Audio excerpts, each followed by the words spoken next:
Hi friends, എനിക്ക് വളരെ സന്തോഷകരമായ ഒരു സംഭവം ഈ ഇടയിൽ നടന്നു.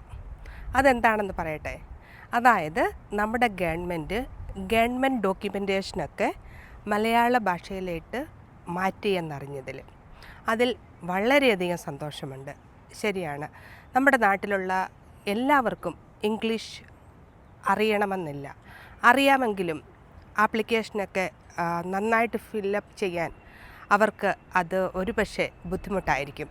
എന്തായാലും ഈ ഗവൺമെൻറ്റിൻ്റെ ഈ തീരുമാനം വളരെ നല്ല ഒരു കാര്യമാണ്.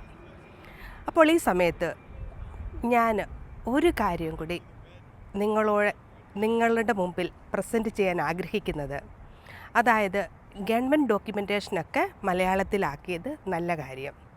അപ്പോൾ നിങ്ങളുടെ അഭിപ്രായം എന്താണ്?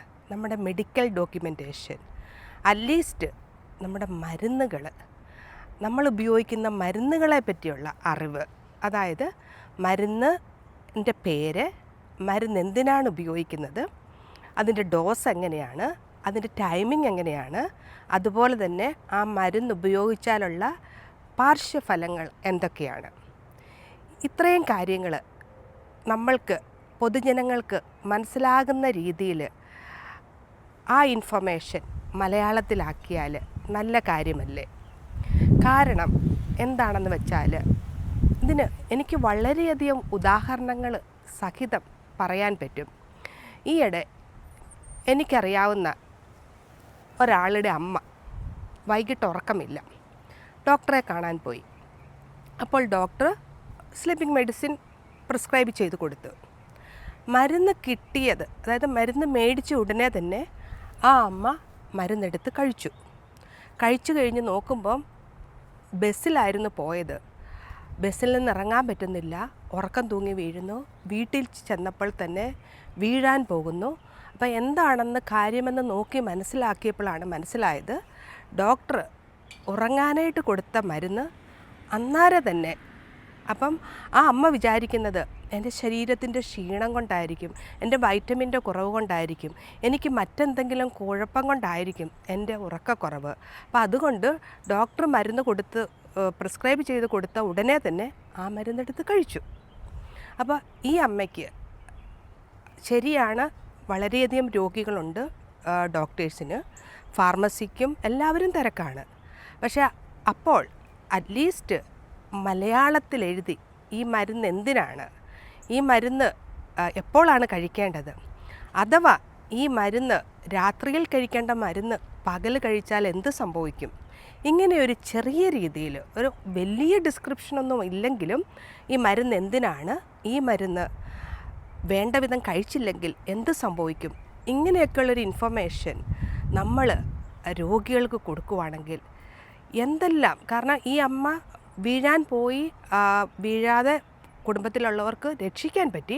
പക്ഷേ ഇത് എവിടെയെല്ലാം ചെന്ന് അവസാനിക്കുമായിരുന്നു. അതുപോലെ തന്നെ എനിക്ക് എൻ്റെ ഒരു ഫ്രണ്ട്, എൻ്റെ ഫാദർ, അപ്പം ഞാൻ ഇങ്ങനെ വിസിറ്റ് ചെയ്തപ്പോൾ എന്നോട് പറഞ്ഞു, എനിക്ക് ദേഹത്തെല്ലാം ഭയങ്കര വേദനയായിരുന്നു. ആ വേദനയ്ക്ക് ഇപ്പോൾ നല്ല കുറവുണ്ട്. കാരണം എനിക്കൊരു മരുന്ന് പ്രിസ്ക്രൈബ് ചെയ്ത് തന്നു, വേദനയ്ക്കുള്ള മരുന്ന് പ്രിസ്ക്രൈബ് ചെയ്ത് കഴിച്ചു. അത് കഴിഞ്ഞിട്ട് എപ്പോൾ വേദന വന്നാലും ഇപ്പം ഞാനത് ദിവസം 2-3 പ്രാവശ്യം അതങ്ങ് എടുത്ത് കഴിക്കും. ഞാൻ ഈ പ്രിസ്ക്രിപ്ഷൻ കൊണ്ട് ഫാർമസി കൊടുക്കും, അവരെനിക്ക് മരുന്ന് തരും, ഞാൻ ഇങ്ങനെ മരുന്ന് അത് കഴിച്ചുകൊണ്ടിരിക്കുവാണ്. അപ്പം ഞാൻ മരുന്ന് നോക്കിയപ്പോൾ അത് പാരസിറ്റമോളാണ്. ഞാനീ പറഞ്ഞ ആൾക്ക് ആൽക്കഹോൾ യൂസ് ചെയ്യുന്ന സ്വഭാവമുള്ള ഒരാളും കൂടിയാണ്. നിങ്ങൾക്കറിയാമല്ലോ, കള്ള് കുടിച്ചാൽ നമ്മുടെ ലിവർ ഡാമേജ് വരും. അപ്പം അതുപോലെ തന്നെയാണ് ഈ പാരസിറ്റമോൾ അമിതമായിട്ട് കഴിച്ചാൽ അത് നമ്മുടെ ലിവറിനെ ഡാമേജ് ചെയ്യും. അപ്പം ഈ മരുന്നെടുക്കുന്ന ആൾക്കറിയത്തില്ല, ഇത് ആ വേദന സംഹാരി ഒരു പ്രാവശ്യം അത് ടൈം ബീങ്ങിന് വേണ്ടി കൊടുത്തതാണ്. ജീവിതകാലം മൊത്തം ഇങ്ങനെ ദിവസം 2-3 നേരം എടുക്കുന്നത് തൻ്റെ കരളിന് കേടാണെന്നുള്ള കാര്യം ആ കഴിക്കുന്ന ആൾക്ക് അറിഞ്ഞുകൂടാ. ഇത് ഞാൻ 1-2 ചെറിയ എക്സാമ്പിൾ പറഞ്ഞതേ ഉള്ളൂ. അതുപോലെ മറ്റൊരു കാര്യമാണ്, നമുക്കെന്തെങ്കിലും ഇൻഫെക്ഷൻ വന്നു കഴിയുമ്പോൾ നമ്മൾക്ക് ഡോക്ടർ ആൻറ്റിബയോട്ടിക് പ്രിസ്ക്രൈബ് ചെയ്ത് തരും. അത് കഴിഞ്ഞിട്ട് നമ്മൾ ഓക്കെ ആയി. പിന്നെ നമ്മുടെ ഒരു വിചാരം, എന്ത് വന്നാലും ഈ പ്രിസ്ക്രിപ്ഷൻ കൊടുത്തോ ആൻറ്റിബയോട്ടിക് മേടിച്ച് കഴിക്കും. അല്ലാതെ തന്നെ മെഡിക്കൽ പ്രൊഫഷനിലുള്ളവരും നമ്മൾ സ്വയമായിട്ട് ആൻറ്റിബയോട്ടിക് കൊണ്ട് ട്രീറ്റ് ചെയ്യാൻ നോക്കും. നിങ്ങൾക്ക് മനസ്സിലാകണം, ഓരോ അസുഖത്തിനും ഓരോ അണുക്കളാണ്, ഓരോ അണുക്കൾക്കും ഓരോ ആൻറ്റിബയോട്ടിക്കുകളാണ്. നമ്മളിങ്ങനെ സ്വയമായിട്ട് ഇപ്പോൾ ഒരു പ്രാവശ്യം എൻ്റെ പനി ഈ മരുന്നുകൊണ്ട് ശരിയായി എന്ന് വിചാരിച്ച് അടുത്ത പ്രാവശ്യവും അത് തന്നെ വാങ്ങിച്ച് കഴിക്കരുത്. ചിലപ്പോൾ നമ്മുടെ ബോഡി ഈ ആൻറ്റിബയോട്ടിക്കിനൊക്കെ റെസിസ്റ്റൻ്റ് ആയിട്ട് വരും. പിന്നെ നമുക്ക് ഓരോ പ്രാവശ്യവും കൂടുതൽ സ്ട്രോങ് ആയിട്ടുള്ള ആൻറ്റിബയോട്ടിക് കഴിക്കണം. അത് കഴിച്ചു കഴിഞ്ഞിട്ട് പിന്നെ നമുക്ക് ഇങ്ങനെ നമ്മൾ ഓരോ ആൻറ്റിബയോട്ടിക്കും ഡോക്ടറെ കാണാതെ കഴിച്ചാൽ നമ്മുടെ ബോഡി ഇങ്ങനെ റെസിസ്റ്റൻ്റായി പിന്നെ പല ആൻറ്റിബയോട്ടിക്കുകളും നമ്മൾ ഏത് അസുഖം വരുമ്പം കഴിച്ചാലും നമ്മുടെ ബോഡി അതിനോട് റിയാക്റ്റ് ചെയ്യത്തില്ല. പിന്നെ ഓരോ പ്രാവശ്യം കൂടിയ ആൻറ്റിബയോട്ടിക് എടുക്കേണ്ടതായിട്ട് വരും. അപ്പോൾ ഇങ്ങനെയുള്ള കാര്യങ്ങൾ നമ്മൾ വളരെയധികം മനസ്സിലാക്കി ഇരിക്കേണ്ടതാണ്.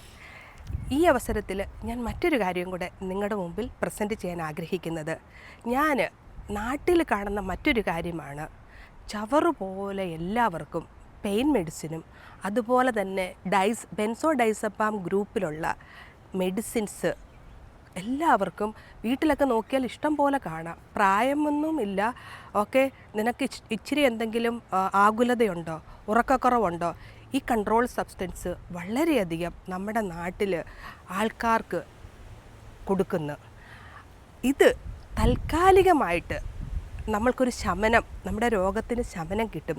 പക്ഷെ ഒരിക്കലും നമ്മുടെ റൂട്ട് കോസ്, നമ്മുടെ പ്രോബ്ലംസെ അതൊരിക്കലും ശരിയായ രീതിയിൽ കറക്റ്റ് ചെയ്യാനായിട്ട് ഇങ്ങനെയുള്ള മരുന്നുകൾ ഉതകുന്നതല്ല. നമ്മൾക്ക് വേദനയുണ്ടെങ്കിൽ വേദന സംഹാരിയേക്കാൾ ഉപരിയായിട്ട് ആ വേദനയുടെ കാരണം എന്താണെന്ന് കണ്ട് അതാണ് ട്രീറ്റ് ചെയ്യേണ്ടത്.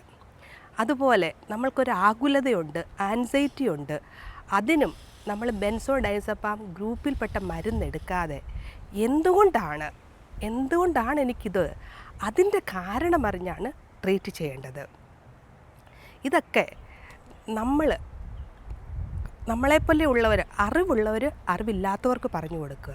അതുപോലെ തന്നെ ഓരോ രോഗികളും ഹോസ്പിറ്റലിൽ വരുമ്പോൾ അത് ഡോക്ടേഴ്സായാലും നേഴ്സസ് ആയാലും രോഗികളെ പറഞ്ഞ് മനസ്സിലാക്കണം, ഈ മരുന്ന് എന്തിനാണ്, അതിൻ്റെ ആക്ഷൻ എന്താണ്, സൈഡ് എഫക്റ്റ് എന്താണ്. പിന്നെ ഓരോ മരുന്നിനും അതിൻ്റേതായിട്ടുള്ള ആക്ഷനും ഉണ്ട്, സൈഡ് എഫക്റ്റും ഉണ്ട്. ചില മരുന്നുകൾ നമ്മൾക്ക് ഒരു മരുന്ന് തന്നെ പല കാരണങ്ങൾക്കായിട്ട് ഉപയോഗിക്കാറുണ്ട്.